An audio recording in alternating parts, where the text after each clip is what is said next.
Assalamualaikum warahmatullahi wabarakatuh. Perkenalkan, nama saya Senia Aulia Zahra dengan NIM 230808600001 dari Pendidikan Biologi 4A. Di sini saya akan menjelaskan mengenai larutan biuret untuk memenuhi tugas mata kuliah praktikum biokimia yang diampu oleh Bapak Husnul Adib Ahmad, MSI. Di sini saya akan membahas tentang penjelasan mengenai biuret. Yang pertama itu ada pengertian biuret, yang kedua ada fungsi biuret, yang ketiga ada sifat biuret, yang keempat ada alat dan bahan yang digunakan dalam membuat larutan biuret, yang kelima ada cara membuat larutan biuret itu sendiri, yang keenam ada cara kerja atau uji biuret. Yang pertama ada pengertian biuret. Biuret adalah senyawa organik hasil kondensasi 2 molekul urea dengan pelepasan 1 molekul amonia. Rumus kimianya yaitu C2H5N3O2. Biuret jarang digunakan secara langsung, tetapi reaksi biuret menjadi dasar uji biuret, yaitu metode untuk mendeteksi protein dalam larutan. Yang kedua, ada fungsi biuret. Fungsi biuret ada 3. Yang pertama, mendeteksi protein, digunakan dalam uji biuret untuk mengidentifikasi protein dalam sampel makanan atau larutan biologis. Fungsi yang kedua yaitu analisis kuantitatif, untuk mengukur kadar protein dalam larutan menggunakan metode biologis atau metode biokimia. Fungsi yang ketiga, penelitian dan diagnostik, untuk memeriksa kandungan protein dalam darah, urin, atau sampel biologis lainnya. Yang ketiga, ada sifat biuret. Biuret memiliki 2 sifat. Yang pertama, sifat fisika, yaitu dari bentuknya seperti padatan kristal putih. Yang kedua, biuret ini larut dalam air panas, tetapi kurang larut dalam air dingin. Biuret sendiri memiliki titik lebur, yaitu 190–230 derajat Celcius terurai sebelum mencair.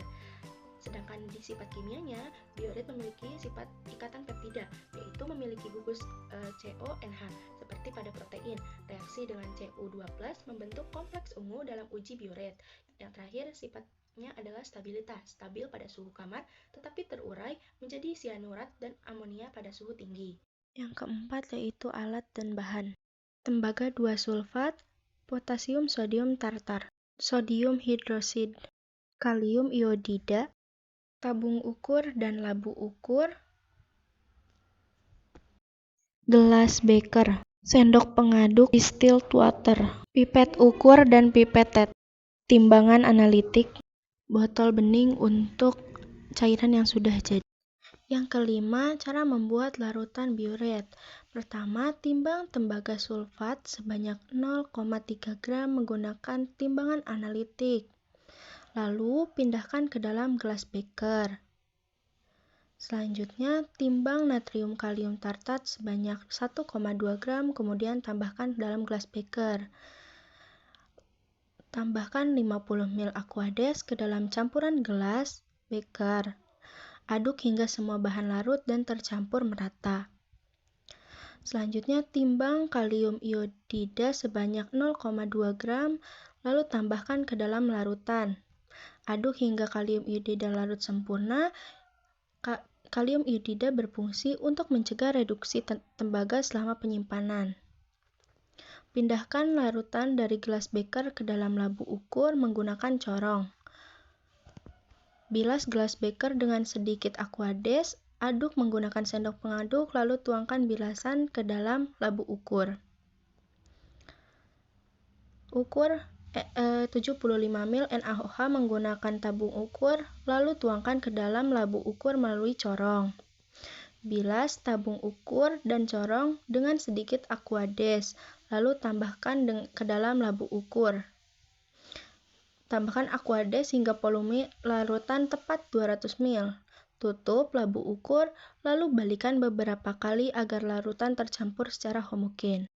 Tuangkan larutan ke dalam botol yang telah disediakan. Larutan siap digunakan. Yang terakhir yaitu cara kerja, yang mana di dalam video sudah ada tabung reaksi yang berisi gelatin dan telur. Selanjutnya tetesi NaOH pada masing-masing tabung reaksi, dan setelahnya masukkan juga COSO4 ke dalam masing-masing tabung reaksi. Lalu panaskan kedua tabung reaksi di atas bunser. Campuran NaOH dan COSO4 merupakan reagen biuret. Hasilnya sama positif. Cukup sekian dari saya. Mohon maaf bila banyak kekurangan. Wassalamualaikum warahmatullahi wabarakatuh.